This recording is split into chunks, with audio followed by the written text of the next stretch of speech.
Welcome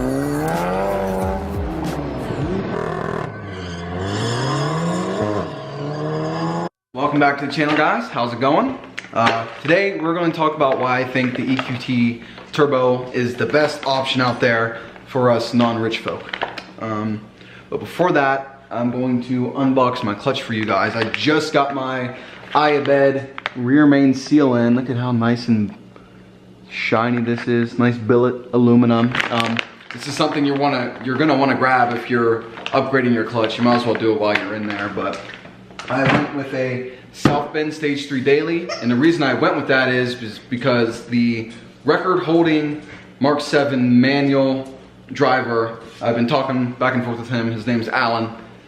He convinced me to buy this with as many launches as he's done on his car, and of course he has the record for being the quickest right now. Obviously this clutch holds up, so I decided to go with that. I don't plan on going with any type of really ridiculous power with the EQT. The most I'll probably ever do is like an E70-ish blend. I do plan on doing flex fuel. I ordered my fuel kit yesterday. I got the Precision Raceworks 925cc kit with built-in ethanol sensor and the wiring to go straight to the ECU, and then I got a Walbro 450 pump. Hopefully that's here like next week-ish. This clutch and stuff is going in this weekend, and then we actually, as of today, we got a new United Motorsports dealer in Albuquerque, New Mexico. Typically I've been going up to Denver, which is like 8.5, 9 hours for me to get a tune, and they don't tune on the weekend. Sorry, my dog just hit the camera. Would you sit? Sit. And Albuquerque's only like 3.5 hours away, so I'm very excited about that. I've been talking with the owner already today. He's actually messaging me right now, and I'll be going up there probably the weekend after I get the kit installed to update the tune, and then whenever the turbo comes in, I'll go back up and flash the big turbo tune. But let's unbox this turbo real quick. All right, let's see what this kit's all about. Woo! Now that looks fancy. First look at the kit here. We got the new throwout bearing. I believe it's OEM. Don't quote me on that. Damn, that shit's nice. All right, we got some spacers here. Be sure to throw these in. We got the new hardware and the alignment tool. Very cool. Oh wow, yeah, this thing's heavy.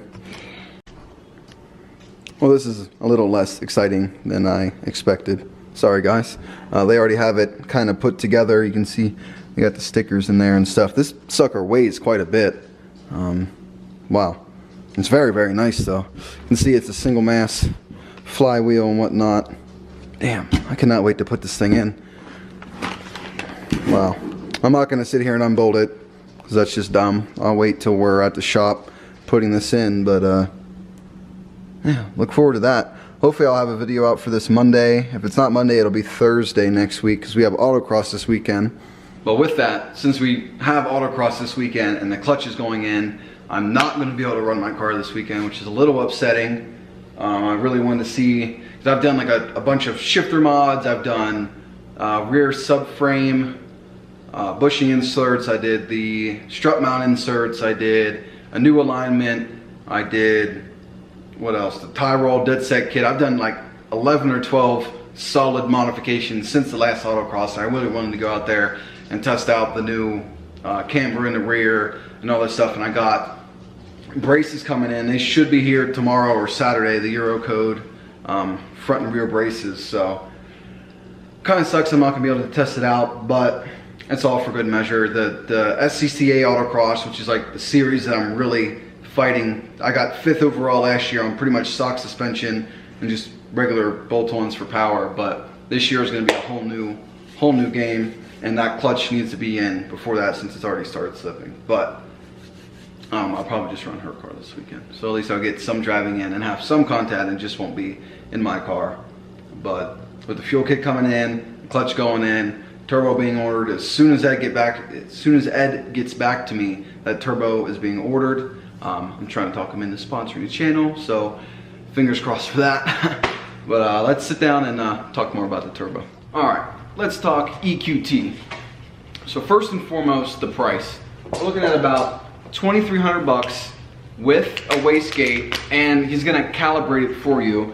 If you've done any research on aftermarket turbos, getting the calibration set right with the wastegate while it's in the car, it's kind of a pain in the ass. So you have the option with him to get the wastegate installed and set with the specific voltage and amps and all that from him. So that is one huge thing. Like, that's gonna be like an hour alone if you're going from like an IS-20 to an IS-38 or one of the turbos out there that doesn't come with a wastegate, and if it does, it probably doesn't come calibrated for you. So that's one big thing that I really like.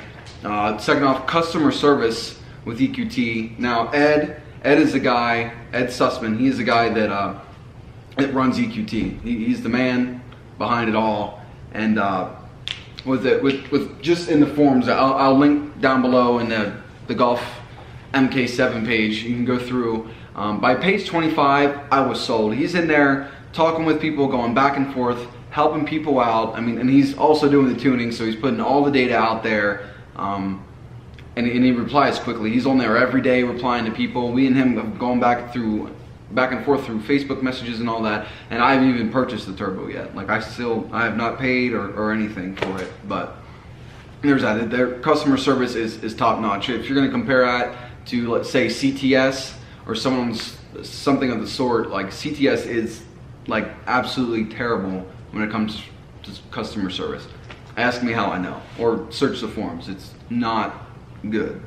Now let's move on to the hardware. He includes the gaskets and everything that you need for the turbo, but you're not adding any new lines or anything crazy. A lot of these turbo kits you're getting, they're coming with new lines, new hardware, stuff that's different from what the OEM is.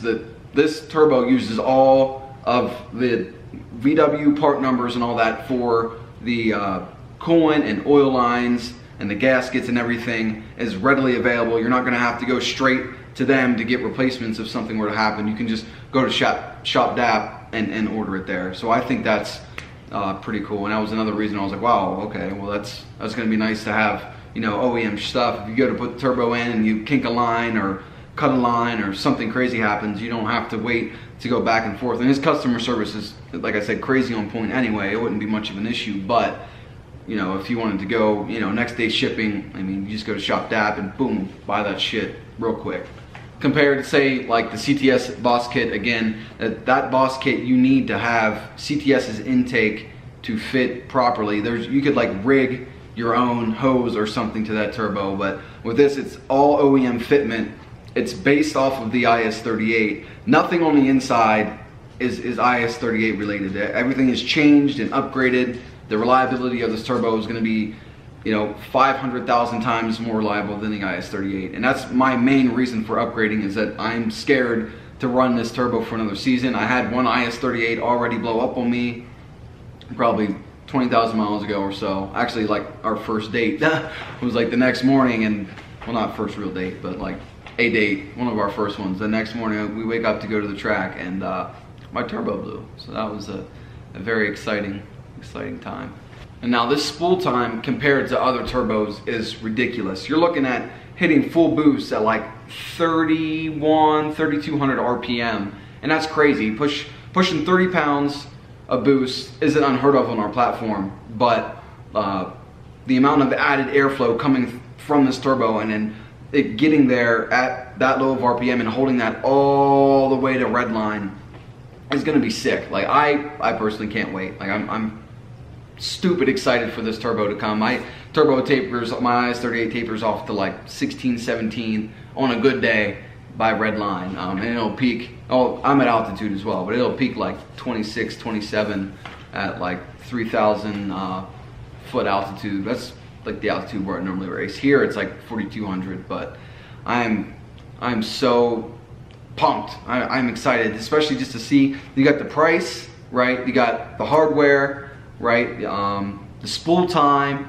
and the turbo itself doesn't produce all that much heat. When you look at the logs and see that the temperature rating, you know, going through on the dyno graph, is very, very consistent, and it doesn't like go all over the place, or it's not like going up as RPMs go up at an exponential rate, at least.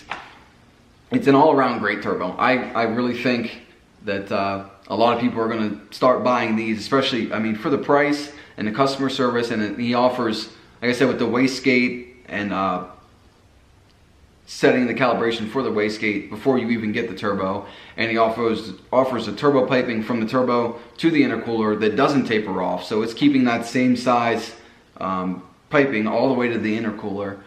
What else you got? He offers tuning through Cobb. He sells the Cobb tuner. He tunes for you. You can get multiple maps and the wastegate and the piping and all that right there on the front page of the turbo. He's really got it set up nice, and then you just go on the forums. Go down there and read that link, and I was sold by page 25. Like, I wasn't even really considering that turbo at all, and then a subscriber actually mentioned, like, hey, you should check out EQT. I was sold on DBV2. I wasn't very happy with the spool time, which is something that they're fixing with the triple ball bearing upgrade they're gonna have. And by all means, if you have the money, go for it, but for my cheap ass, I can't afford, or I don't really want to pay that much for a turbo. I'm not really looking for all that big of power. I want more of the reliable side. With the type of racing I do, I don't really need big power for autocross. I mean, it's nice when I'm doing the Mexico stuff or a drag night event or anything, but I was more looking for reliable turbo at a decent price. And just the fact, you can have over 500 wheel horsepower with this turbo on E85. You get the Precision Raceworks kit with their one of their stage 3 or above fuel pumps, and you're going to be able to run full ethanol at 28, 29, 30 psi and make over 500 horsepower. I'm going to cap the torque at like 420, and I'll let her eat, for as much ethanol as I put in the tank. But man, I mean, I really think this turbo is the best bang for your buck. You see the data out there, you see the draggy times, all this is on this forum post down there. I went through over 2 or 3 days, and at the time it was probably, I think, 91 pages. Now it's up to like 111. You will probably be sold too. If you have an IS-28 or an IS-38 and you're looking to upgrade either one, I highly, highly, highly suggest go read this thread, shoot at an email, ask some questions. I think he's going to change the game. For the budget versus power ratio, you can't beat EQT. And you throw on the customer service, it's a winner. It's a winner in my book. If I had more money, I would maybe go for, like an IROS kit. That would be like the only other brand at this point in time that I would go with if I had the money. DBV2 is still a great option. I have a couple friends running those. I got a friend running the CTS Boss 500. Derek, he'll probably comment on here. He's got the, I don't even know how to pronounce it, Tomica turbo. He's up in Canada, and he's having great results with that. But I think, like I said, for the bang for the buck, the price versus power and reliability and everything else that comes with this turbo, and using like the OEM hoses and stuff, I really think that this is the best turbo. I'm not here to start an argument with anybody. I'm just throwing out my opinion. If you're running an aftermarket turbo or anything like that, comment down below. Let me know what you're running.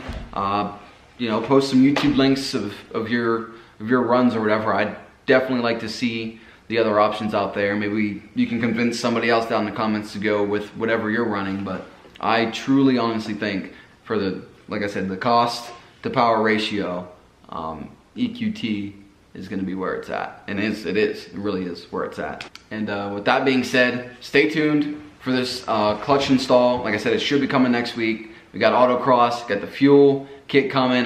Still got my Eurocode braces coming, and maybe a few other small bits and nannies in between there. But I'm hoping by the end of March, or the beginning, what's that, January, February, March, or the beginning of April, I'll have the fuel kit in, the turbo on, we'll have dyno numbers, we'll have all that shit coming, and go back and re-race some of the people I lost to back in 2018, because the Mexico nights will be popping back up here at the end of this month as well. So stay tuned for all that stuff. Like I said, I'm not trying to argue with anybody. I'm not trying to say anybody else's turbo is junk or anything like that. Matter of fact, the guys over at DBV2, that's who I ordered my fuel kit through, and Daniel over there really hooked it up.